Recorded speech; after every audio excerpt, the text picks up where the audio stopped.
Mheshimiwa, tumeona matamko ya viongozi wa dini wakitaka viongozi wa upande wa pili wakitaka kuachiwa huru bila masharti.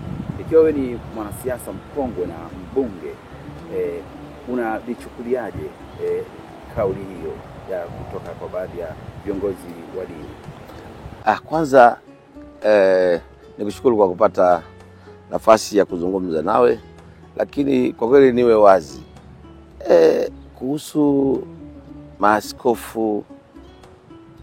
Hao watu ni watu ambao tunawaheshimu sana, na kwa kweli kwa unyenyekevu mkubwa si watu wa kuwavamia na kuwajibujibu kienyeji. Lakini moja tu labda pengine naweza kulizungumza hili, nalo hili niliseme kwa unyenyekevu mkubwa sana.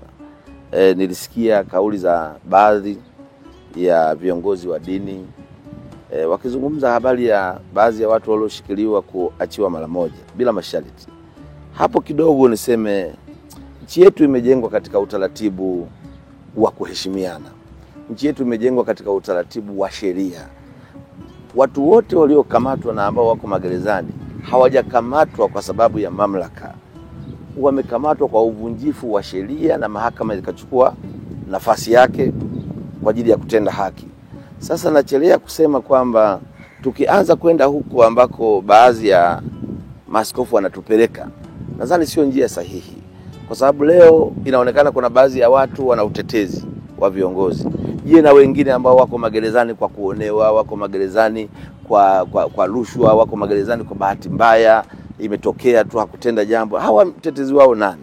Lakini vile vile niseme tu kwamba nchi yetu ina sheria za serikali za mitaa, ina sheria kuu za nchi. Ukiona mtu amekamatwa mahali, amekamatwa kwa uvunjifu wa sheria.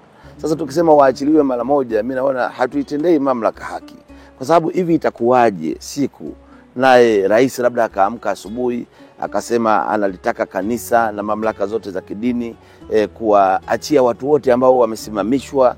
Manake Kikristo usiposhiriki jumuiya kuna adhabu zake, usiposali kuna adhabu zake, wengine hata ukifa huzikwi. Sasa itokee tu Mheshimiwa Rais anasema na wote wazikwe, na maaskofu wote wazikwe, na wachungaji, alafu akasema labda tuseme tutoe tu mfano wa mtu ambaye wote tunamjua hapa, na Dr. Slaa arudishiwe upadri wake na asamehewe na kanisa. Hivi itakuwaje? Kwa hiyo mimi nadhani kila mtu angekuwa vema akakaa kwenye nafasi yake.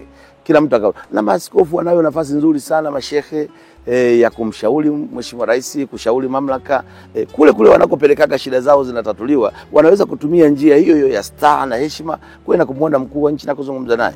Kwa hiyo mimi maoni yangu ni kweli, kwanza nilikuwa na sita kidogo kuzungumza kwa viongozi wangu wa dini, na wale ambao wataona pengine nimeenda kinyume waliangalia hilo, lakini kubwa zaidi ni washauri kila mtu abaki kwenye nafasi yake.